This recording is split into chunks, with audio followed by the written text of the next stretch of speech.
আসসালামু আলাইকুম ওরহমাতুল্লাহ ওয়া বারাকাতুহু। এখন আমি পাকাইব মুরগির মাংস। এখানে মুরগির মাংস ছোট ছোট করে বডির মাংস টুকরা করে রেখেছি, ভালো করে ধুয়ে দিয়ে দিলাম পেঁয়াজ কুচি। এখন দিব জয়তুন তেল, দিয়ে দিলাম গরম মশলা, এলাচ, তেজপাতা, দারচিনি, গোলমরিচ, রং।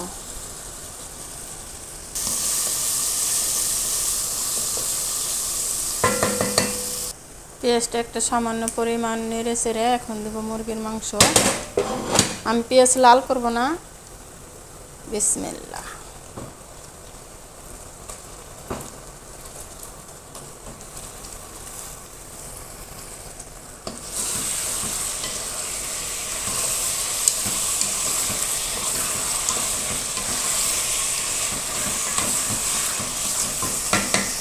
এক চা চামচ আদা রসুন বাটা,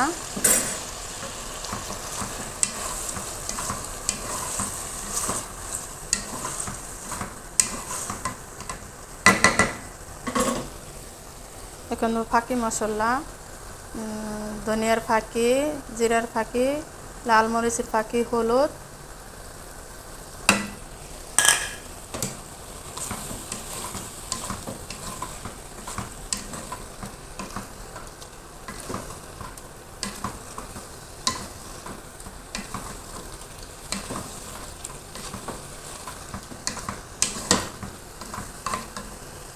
স্বাদ মতো লবণ,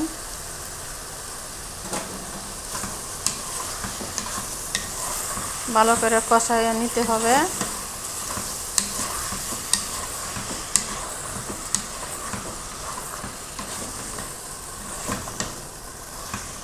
মুরগি থেকে পানি উঠলে শুকিয়ে গেছে, তেল উপরে উঠে গেছে গা। এখন দিব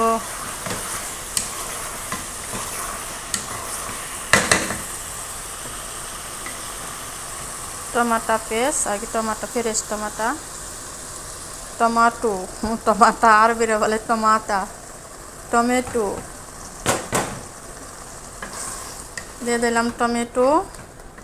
এখন আবারও টমেটোর সাথে একটু ভালো করে কষিয়ে নিব। এখানে আমি পানি দিব না।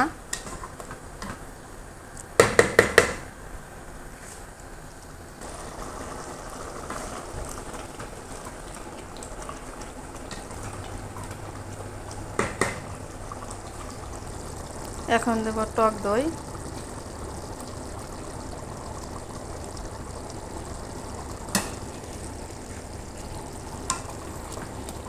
এখানে আমি পানি ব্যবহার করি নাই, আমি 2টা টমেটো পেস্ট করে দিয়েছি।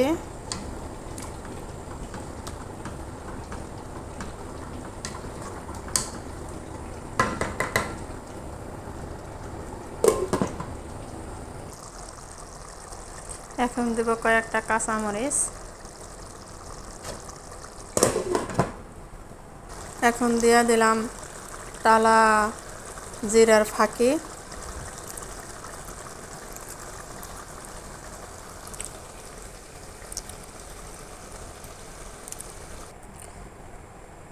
হয়ে গেছে আমার মুরগির মাংস কষা।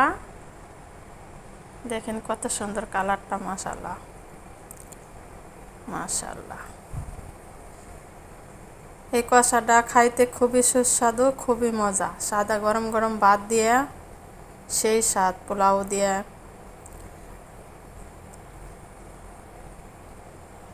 অবশ্যই আপনারা ট্রাই করে দেখতে পারেন টমেটো দিয়ে মুরগির মাংস কষা। ও ভিডিওটা ভালো লাগলে অবশ্যই লাইক, কমেন্ট, শেয়ার করবেন ইনশাআল্লাহ। ভালো থাকবেন সবাই। আল্লাহ হাফেজ।